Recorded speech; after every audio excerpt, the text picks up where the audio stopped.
अस्सलामुअलैकुम स्टूडेंट्स, उम्मीद है आप सब के सब खैरियत से होंगे। क्लास 12 AQB पास पेपर सॉल्विंग सीरीज की एक और वीडियो के साथ आपके सामने हाजिर हूं। आज हम पास पेपर सॉल्व कर रहे हैं 2009 का। 2009 में और 2023 में, जो अब 23-24 में सिलेबस काफी हद तक AQB ने चेंज कर लिया है। तो जो आपके पास क्वेश्चन प्रीवियस सिलेबस से बने हुए होंगे वो मैं आपके साथ शेयर करूंगा। और आप चाहें तो वो क्वेश्चंस इग्नोर कर सकते हैं, मैं सॉल्व जरूर करूंगा, पर आप चाहें तो वो क्वेश्चंस इग्नोर कर सकते हैं। चलिए ये स्टार्ट करते हैं सॉल्विंग करना। पहला क्वेश्चन आपके पास है 3x/2 - 2/3 = 0। 3x/2 - 2/3 = 0। इसको सॉल्व कर लेते हैं। 3x/2 = 2/3 by cross multiplication। 9x = 4, 3 3 से मल्टीप्लाई और 4 4 से, और x का आंसर आ रहा है 4/9। 4/9 सी ऑप्शन करेक्ट ऑप्शन है। इसका एक और तरीका भी है कि आप वैल्यूज पुट करके चेक करो कि इक्वेशन सेटिस्फाई हो रही है या नहीं हो रही। सेटिस्फाई का मतलब होगा कि अगर फॉर एग्जांपल मैं -1 यहां रखता, दोनों -1 रखता और उसको सिंप्लीफाई करता और आंसर 0 आ जाता, तो मान लेता कि -1 इसका आंसर है, जैसे इस तरह से।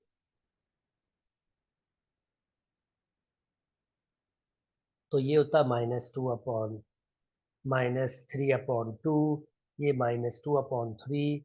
और आप देख सकते हैं कभी भी 0 के बराबर नहीं होगा, इसी वजह से ये ऑप्शन ठीक नहीं होता। ऐसे ऑप्शन पुट करते और देखते कि कौन सा आंसर बन रहा है। मगर क्योंकि ये प्रोसेस ज्यादा आसान है, फ्रैक्शन वैल्यूज है, फ्रैक्शन थोड़ी मुश्किल है, तो बेहतर है कि ये वाला प्रोसेस आप फॉलो करें।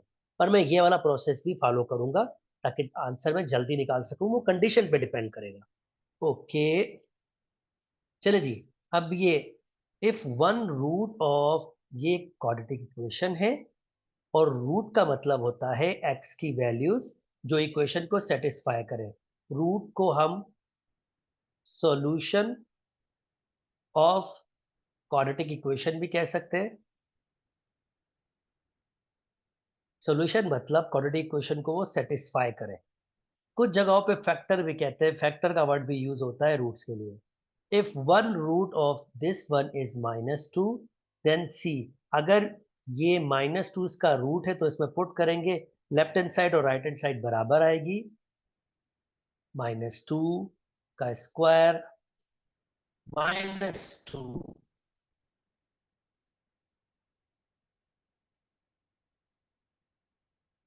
प्लस सी = 5। 3, ये हो जाएगा 4, ये हो जाएगा 6, प्लस सी = 5। 12 और 6 18। अब ये उधर मूव किया तो 5 -18 और सी की वैल्यू -13। उम्मीद करता हूं दोस्तों ये वाला कॉन्सेप्ट भी आपके पास क्लियर हो गया होगा। ओके, चले जी। Third one. अब थर्ड वन है बहुत बेसिक सा क्वेश्चन, दो इक्वेशंस को सॉल्व करना है जिसमें से एक वैल्यू दी हुई है। कहता है the value of x is. अब पहले मैं इसको अलजेब्रा से सिखाऊंगा और फिर मैं इसको ग्राफिकल भी सिखाना चाहूंगा। मैं चाहता हूं कि आपको वो अंडरस्टैंडिंग भी हो। हालांकि मैं कभी भी रिकमेंड नहीं करूंगा कि आप यहां पर वो मेथड यूज करें, पर just sake of understanding knowledge मैं आपसे जरूर शेयर करूंगा। x - y = 4 and y = -2। y = -2। तो जस्ट ये इक्वेशन 1 कह देता हूं, इसको 2 कह देता हूं। ये y = -2 1 में पुट कर दें। -2 - y = 4। y उधर शिफ्ट कर ले, 4 को उधर लिया है, और y की वैल्यू आ रही है -6।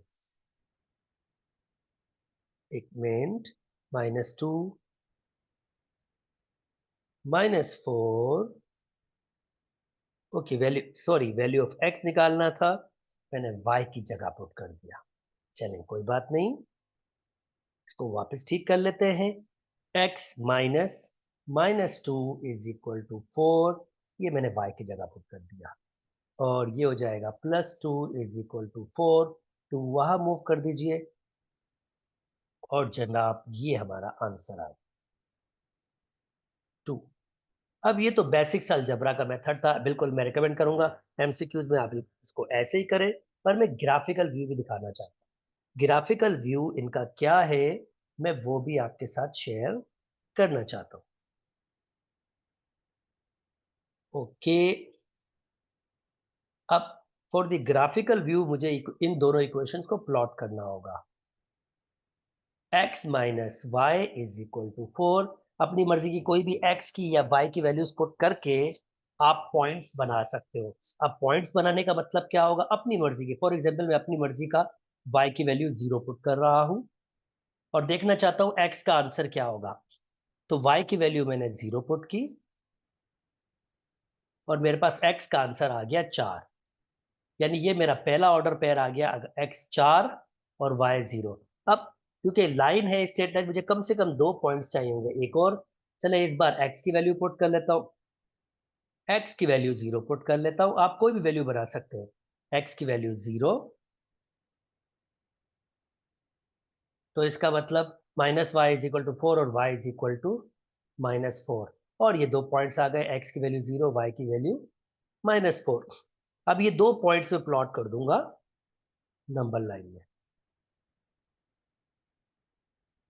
मैं एक्सिस बना रहा हूं, एक स्केलिंग, 2, 3, 4, 5, -1, -2, -3, -4, 1, 2, 3, 4, -1, -2, -3, -4। पहला पॉइंट है 4 पे 0, तो 4 पे 0 यहां पर होगा, यानी 4 से स्टार्ट किया और कहीं भी नहीं गया, तो एक्स एक्सिस पे ही होगा, यानी ये एक्स एक्सिस का पॉइंट है। और 0 -4, यानी 0 से स्टार्ट किया और 1, 2, 3 और ये 4 -4 नीचे आ गया। Very good. चलें जी, अब हम क्या करते हैं, इससे एक लाइन गुजार देते हैं। चले जी, ये इक्वेशन बन गई है। अब सेकंड आपके पास जो है, सेकंड इक्वेशन है y इज इक्वल टू -2। अब y इज इक्वल टू -2 का मतलब क्या है, चले ये भी समझा देते हैं। y इज इक्वल टू -2 का मतलब, ये जो इसके पॉइंट होंगे, इसमें x की वैल्यू तो कुछ भी हो सकती है, मगर y की वैल्यू हमेशा -2। x की वैल्यू कुछ भी, पर y की वैल्यू -2। 2 पॉइंट्स चाहिए थे, और जरा देखिएगा 2 पॉइंट्स काफी रहेंगे, वैसे तो इनफाइनाइट मेनी पॉइंट्स निकाल सकते हो, आपकी मर्जी है, पर 2 पॉइंट्स इनफ। 0 पे -2 पहला पॉइंट ये रहा, और 1 पे -2 दूसरा पॉइंट ये रहा।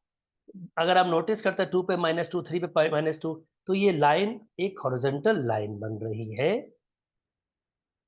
अगर आप इसको देख पा रहे हैं, तो बेसिकली ये एक हॉरिजॉन्टल लाइन बन रही है जो एक्स एक्सिस के पैरेलल है। बिल्कुल, अगर लाइन आपके पास y is equal to some number हो, तो ये हॉरिजॉन्टल लाइन होती है जो x एक्सिस के पैरेलल और y एक्सिस के परपेंडिकुलर होती है।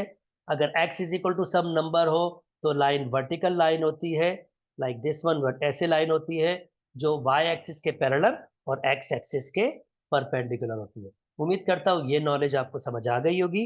और दोनों का मीटिंग पॉइंट देखिए, मीटिंग पॉइंट क्या है, ये है, ये वाला पॉइंट है, ये वाला पॉइंट है दोनों का मीटिंग पॉइंट, जिसमें x की वैल्यू 2 है और y की वैल्यू -2 है। और यही था, इसने y की वैल्यू -2 थी, जिसमें मैंने x की वैल्यू 2 निकाली। माफ कीजिएगा। ये हमारे पास ग्राफिकल व्यू था। ग्राफिकल व्यू पता होना भी बहुत जरूरी होता है। चले जी, उम्मीद करता हूं दोस्तों आपको ये बात समझ आ गई होगी। चले जी, अब standard form of quadratic equation का मतलब क्या होता है। इसका मतलब ये होता है, a के साथ एक्स स्क्वायर हो, प्लस b के साथ x हो, प्लस c और इक्वल टू के बाद 0, इसे हम कहते हैं standard form of quadratic equation. अब मुझे इसको सिंप्लीफाई करके इस फॉर्म में लेके आना है। ओके, स्क्वायर ओपन कर लेता हूं। ए स्क्वायर, नॉर्मल स्टूडेंट कहते हैं ए स्क्वायर बी स्क्वायर। जो बिगेस्ट बिगेस्ट मिस्टेक होती है भाई, ये होल स्क्वायर है। वो कैसे होता है?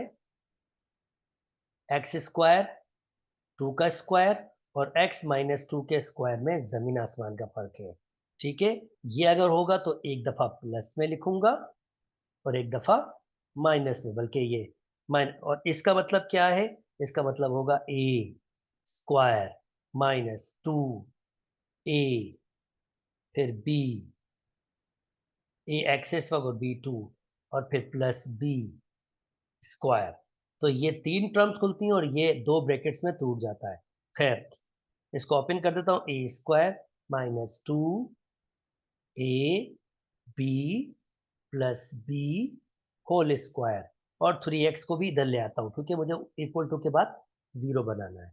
एक्स स्क्वायर माइनस के 4x प्लस के 4 माइनस के 3x। अब लाइक टर्म्स ये और ये है, तो एक्स स्क्वायर माइनस के 7x plus 4 is equal to 0। ये आपके पास है और ये डी आपका करेक्ट ऑप्शन है। ओके दोस्तों, मैट्राइसिस अब आपके पास क्लास 10 में मौजूद नहीं है, तो मैट्राइसिस वाला एसएलओएस ये क्वेश्चन आप छोड़ सकते हैं, पर फिर भी मैं इसको सॉल्व करवाऊंगा। आप चाहे तो इन चीजों को इग्नोर कर सकते हैं क्योंकि ये ऑलरेडी हम 9 में करके आ चुके हैं। If the adjoint matrix B this one, then B. अगर ये एडजॉइंट मैट्रिक्स है और एडजॉइंट कैसे निकालते हैं? अगर एक मैट्रिक्स एडजॉइंट निकालना हो, पहले और दूसरे की जगह चेंज करते हैं और इन दोनों का साइन चेंज करते हैं।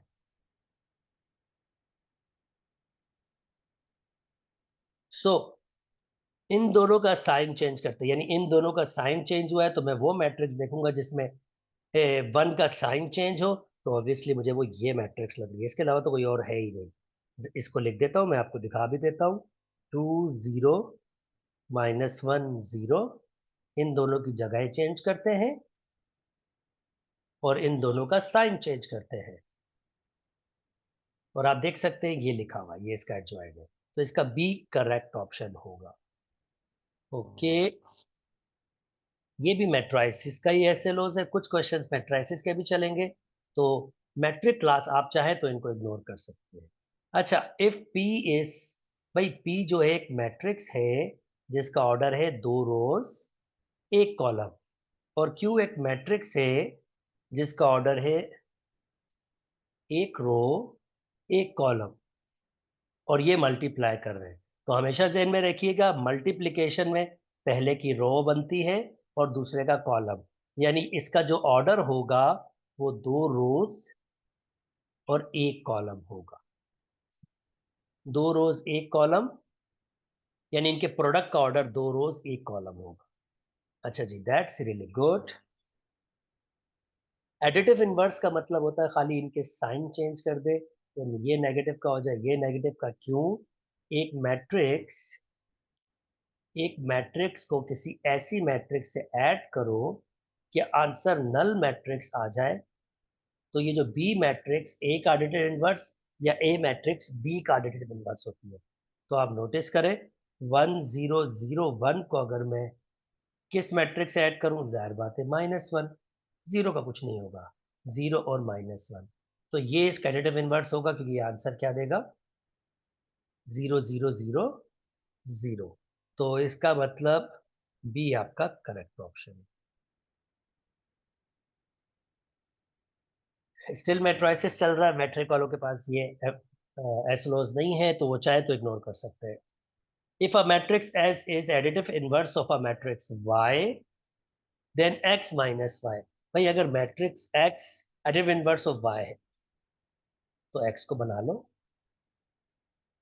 इसका नेगेटिव 0, इसका नेगेटिव ये मेरी एक्स मैट्रिक्स बन गई। भाई एडिटिव इनवर्स है तो अभी थोड़ी देर पहले मैंने कॉन्सेप्ट समझाया है आपको, जस्ट साइन चेंज हो गया। अब इन दो मैट्रिक्स को माइनस करना है, यानी -1 0 -2 3 को माइनस करना है 1 0 2 3 से, तो -1 ये हो जाएगा -2, 0 भाई साहब वैसे ही, -2 -2 ये हो जाएगा -4, 3 -3 ये हो जाएगा, एक मिनट इसको देखूं, इसका साइन चेंज नहीं किया, इसका भी साइन चेंज करना था, सॉरी, -3 तो ये हो जाएगा -6। तो इस हिसाब से आंसर आ रहा है डी। उम्मीद करता हूँ दोस्तों आपको बात समझ आ रही। ओके, ये भी आपके पास एसएलओस नहीं है 9 क्लास के। ये कभी चैप्टर हुआ करता था एलिमिनेशन के नाम से, पर अब ये मौजूद नहीं है। If x is equal to Y square and Y square is equal to z, तो x को इन टर्म ऑफ z बनाना है, x को इन टर्म ऑफ z, बहुत simple, x is equal to Y square. तो भाई इसका मतलब ये है कि अगर x वाई स्क्वायर के बराबर है और y जो है z क्यूब के, तो भाई y स्क्वायर और y किसके बराबर है, z क्यूब के, y की जगह वैल्यू रख दो बस, तो ये हो जाएगा पावर के ऊपर पावर, पावर मल्टीप्लाई होंगे, ये 6 हो जाएगा। ओके, उम्मीद करता हूँ दोस्तों आपको बात समझ आ गई होगी। चले जी आगे मूव कर जाते हैं। ये स्लोज भी नहीं है आपके, आप चाहे तो इनको इग्नोर कर सकते हैं। The relation free of x from the equation, मुझे एक्स को फ्री करना है, तो भाई एक्स की वैल्यू ये यहाँ पुट कर देता हूँ, a/2 is equal to 2/b, by cross multiplication ab is equal to 4। ये एलिमिनेशन चैप्टर था, कभी हुआ करता था, अब मौजूद नहीं है। ये भी एलिमिनेशन का ही क्वेश्चन है। एलिमिनेट पी, अब पी को एलिमिनेट करना है, अगर पी को मुझे एलिमिनेट करना है,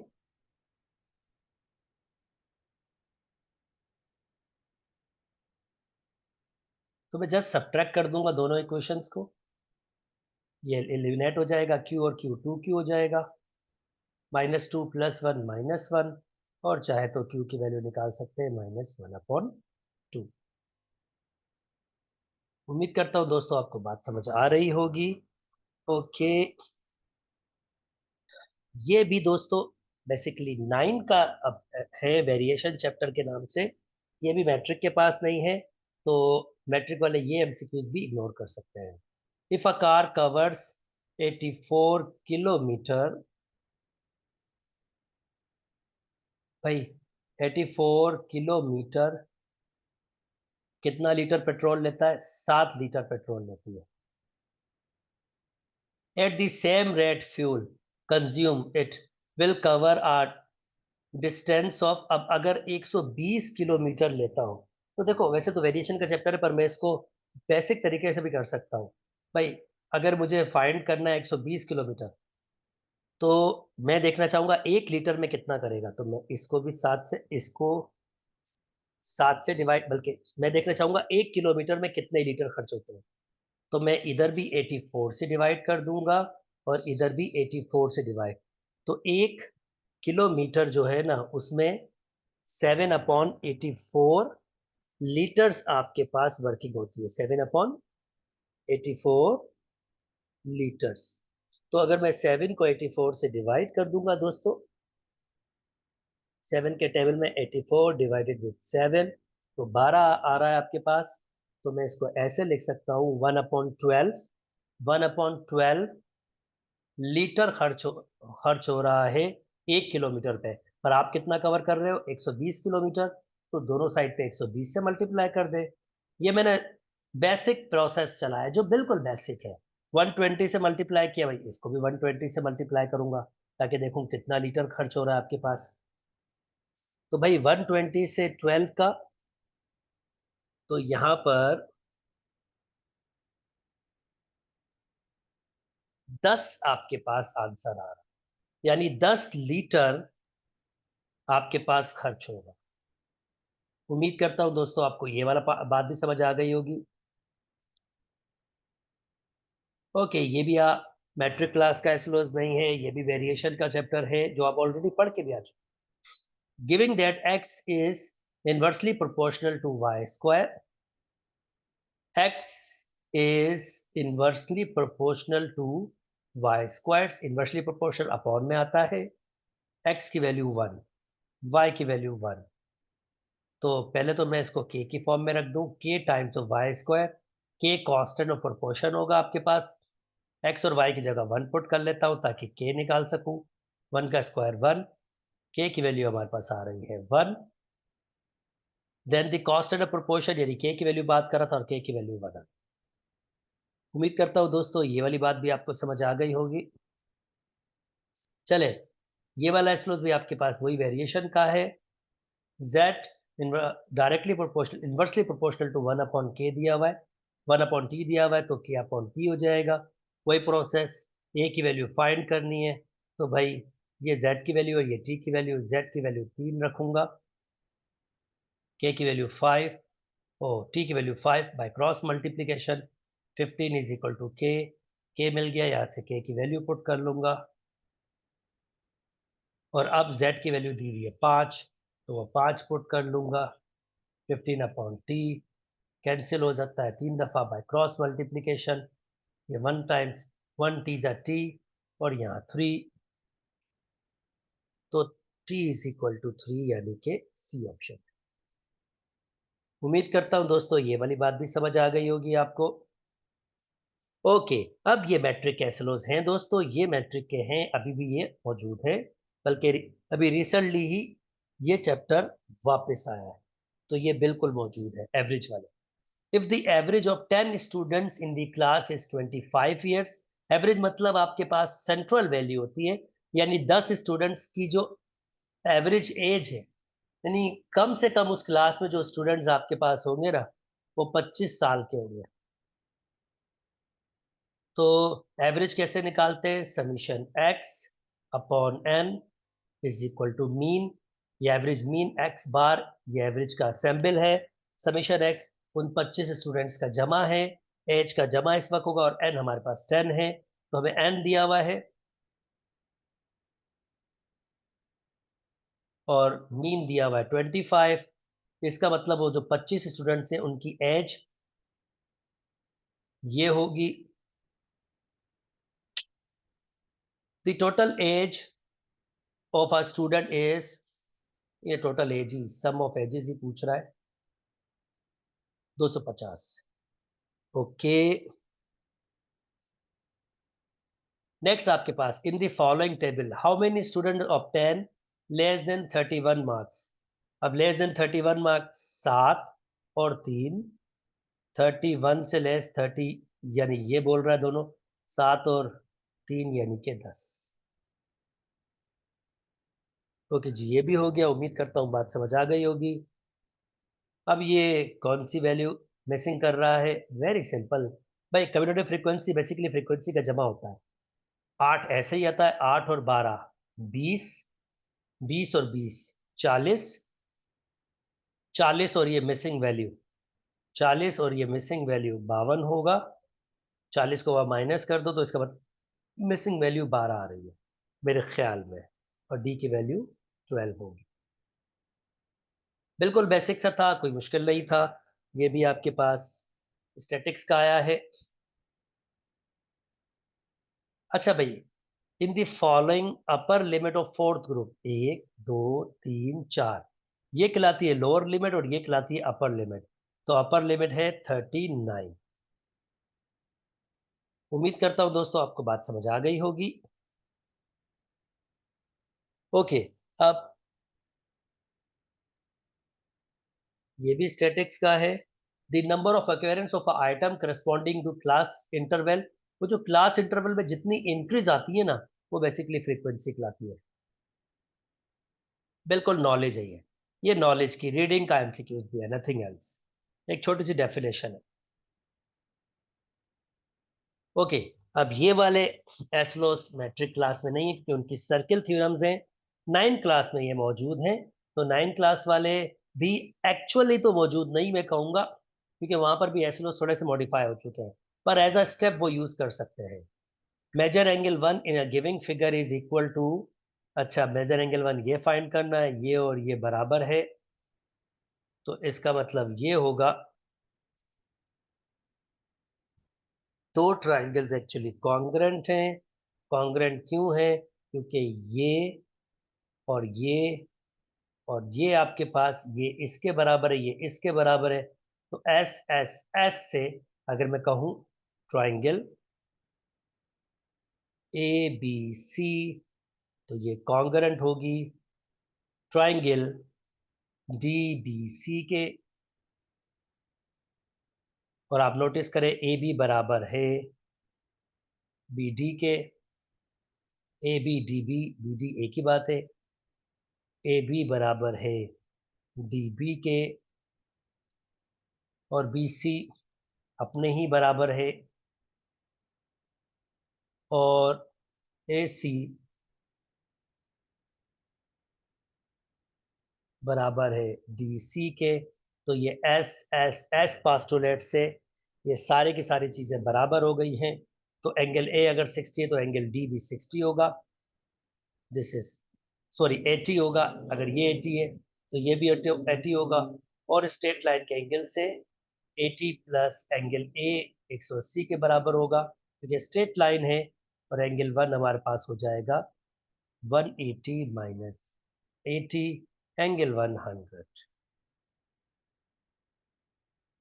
तो ये 9 का एसएलओस है, 9 में ऐसा वर्किंग हो सकती है।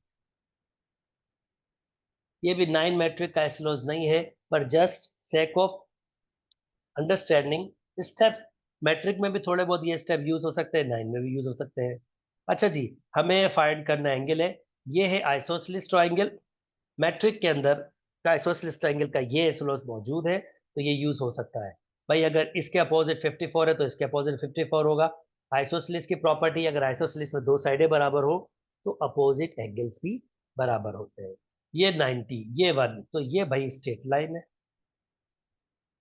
Angle 1 plus 90 plus 55 is equal to 180। Angle 1 is equal to 180 minus 90 minus 55, यानी 90 माइनस 55, तो 35 आई थिंक आंसर आएगा।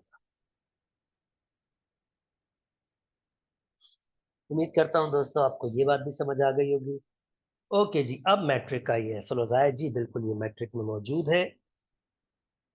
If A T is the tangent of the circle, A T tangent है तो यहाँ पर 90 का एंगल बनाना लाजमी है, क्योंकि उसने कह दिया टेंजेंट है तो 90 का एंगल तो बनाएगा ही बनाएगा। एट पॉइंट टी ओ ए, ओ ए, ये पूरा ओ ए 13 दिया हुआ है, ये 12 दिया हुआ है।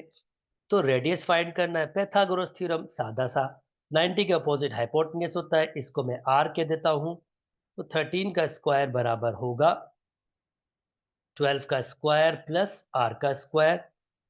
90 के अपोजिट हाइपोटेन्यूज, ये बेस ये परपेंडिकुलर कोई भी ले ले, आपकी मर्जी है। 169 is equal to 144 plus R square. और 169 से 144 माइनस करेंगे तो 25 आंसर आ रहा है, ये इधर जाएगा, 25 आंसर आ रहा है। रेडिकल ले लेंगे दोस्तों तो 5 आंसर, प्लस माइनस नहीं आएगा क्योंकि लेंथ। ओके,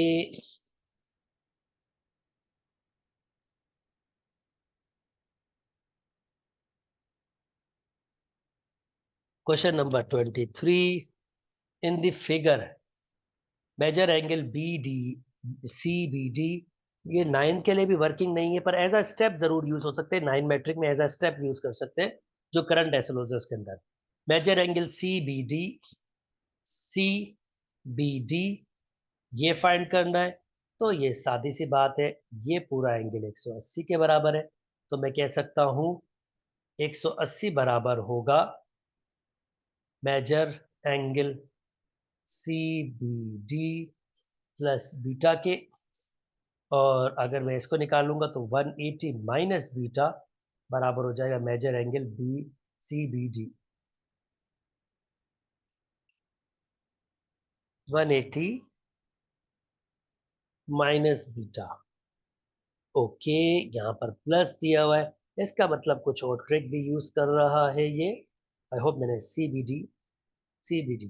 ओके, ये ट्रिक मैक्सिमम ये हो सकती है, alpha plus beta plus gamma is equal to 180 degree है, और अगर मैं चाहूं बीटा वहां ले जाता हूं, तो alpha plus gamma is equal to 180 minus beta, तो ये 180 माइनस बीटा, ये भी 180 माइनस बीटा, तो अल्फा प्लस गामा भी हो सकता है।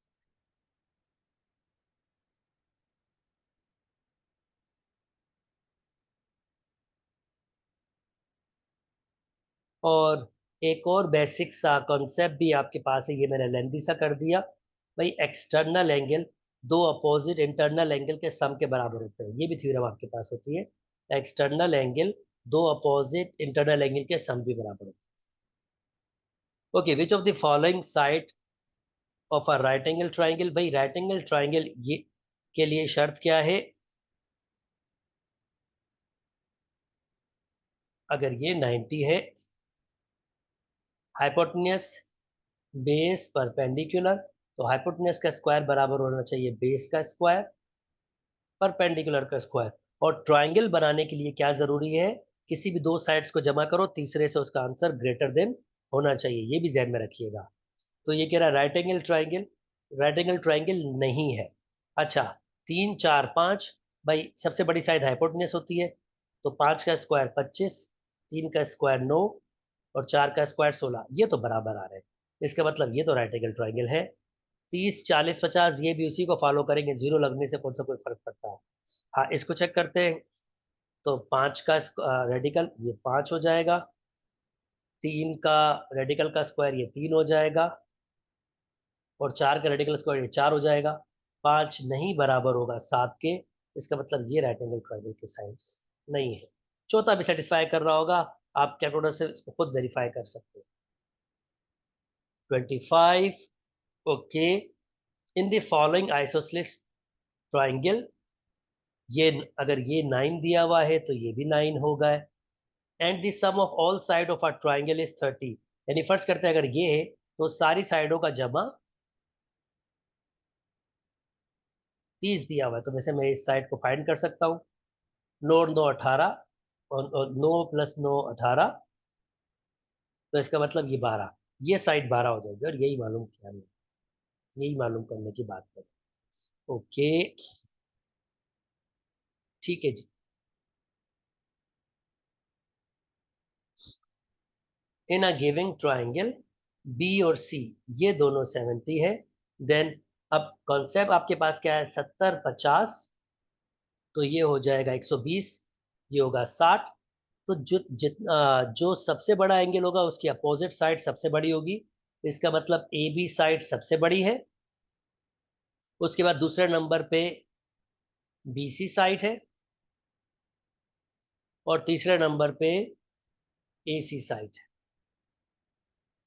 तो ए बी साइड सबसे बड़ी, बी सी साइड उससे छोटी, और ए सी ए, तो इसमें से कौन सा बराबर होगा?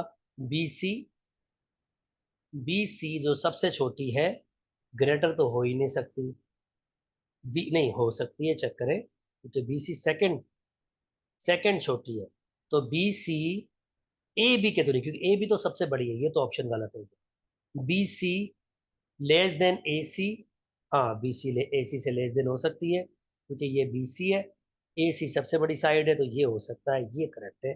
बाकी भी रॉन्ग हो रहे होंगे, आप खुद से वेरीफाई कर सकते हो। ट्रिग्नोमेट्री आ गई है दोस्तों, ये एसोलोस बिल्कुल है। सेक थीटा, भाई साइन थीटा बराबर होता है perpendicular upon hypotenuse, cos theta बराबर होता है base upon hypotenuse, tan theta बराबर होता है परपेंडिकुलर अपॉन बेस, और सेक कॉस का उल्टा होता है, तो सेक थीटा बराबर होगा हाइपोटेन्यूस अपॉन बेस। ये 90 है, हाइपोटेन्यूस अपॉन बेस मतलब 5/4, ये डी ऑप्शन है, सेक फाइंड करना।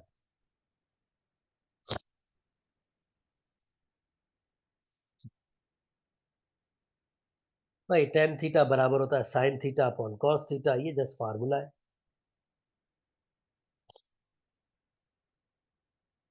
ओके, एक आइडेंटिटी है cos 90 minus theta is equal to sine theta, या sine 90 minus theta is equal to cos theta. अभी ऊपर वाली लग रही है कॉस, बल्कि अभी नीचे वाली लग रही है, यानी कॉस 25 डिग्री एक्चुअली बराबर होगी साइन 90 माइनस 25 डिग्री। 20 निकालते 70, 65, तो ये साइन 65 डिग्री के बराबर हो जाएगा।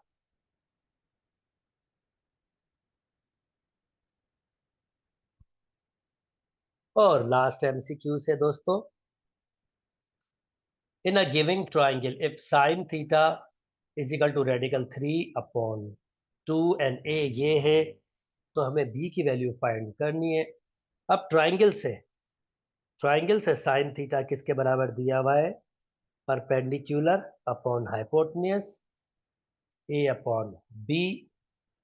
साइन थीटा इस वक्त दिया है रेडिकल 3/2, ए की value 5, B by cross multiplication B radical 3 is equal to 10, और बी की वैल्यू आ रही है 10/रेडिकल 3।